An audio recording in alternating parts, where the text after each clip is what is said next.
Today I'm going to talk about Libya, Sharia law, and the West. Okay, maybe that's a bit too dramatic.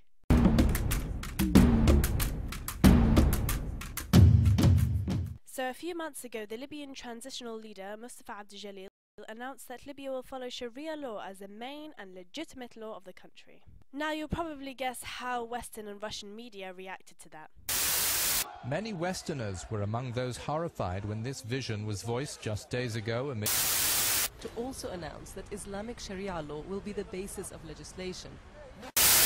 Mustafa Abdul Jalil said that the new Libyan government will give freedom to the Libyan people, yet be based on Sharia law, which those two things just don't go together. That's like going to McDonald's and supersizing a Big Mac combo meal and ordering a Diet Coke. It makes no sense. For years and years, non-Muslims have had a bad impression of Sharia law, especially during the post-9/11 era. If you ask an average Westerner what they feel about Sharia law, they're likely to give you a negative response. But when you ask them what Sharia law even means, they don't know. It's because I noticed that Western media kind of pick up on all the rare punishments of Sharia law, add a few controversial aspects such as the veiling of the woman, and say, "Here you are everybody, this is Sharia law." Obviously, naturally, you're going to be like, oh my god, Sharia law is so disgraceful. Hence why so many Muslims in the Western countries are like, I'm a Muslim, but like, I don't follow Sharia law. And I don't think they realize that you can't be a Muslim if you don't follow Sharia law. To be honest, I'm guilty of that myself. But then, when I actually studied about Sharia, I realized that I was hibernating in a world of ignorance. The right-wing propaganda mill have turned this word into a dog whistle in order to terrify those of you who are prone to emotion and hysteria rather than applied logic. That sounds quite clever. Anyway, Sharia law actually means clear path. A path in which a human must strive for to reach their creator. It follows 4 sources.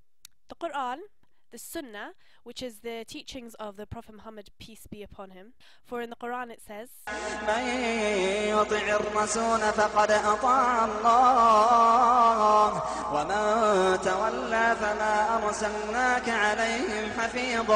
Three, the Ijma', which is a consensus of a group of highly favoured Islamic scholars who undertake legislations on issues and problems arising in the ever-changing and ever-demanding world we live in. And last but not least, number 4, the Ijtihad. And basically it uses reason and judgment to determine Sharia. And with the sources, there comes the punishments. As they say, there's no law without punishment. I think the most controversial aspect of Sharia is capital punishment. If you want my opinion, I think it's a very harsh punishment. But the big question is, does it work within the society? Sometimes I feel that this Western society I live in aren't making their punishments harsh enough. Let's take the London riots for example. According to the Ministry of Justice figures, 1 in 4 of the suspected looters had recommitted at least 10 crimes in the past. The Minister of Justice is now rethinking about making harsher punishments. So my point is, Sharia punishments may be proven to be a good deterrent for society. So the main message of this video is, okay, right, let's get ready. Dear West, I'm a Libyan and I've always respected your secularist laws. Will you now kindly respect Libya's Islamic laws? Doesn't every country have the right to follow their own laws without other countries butting in? So please respect our laws.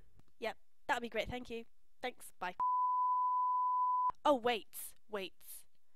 Peace.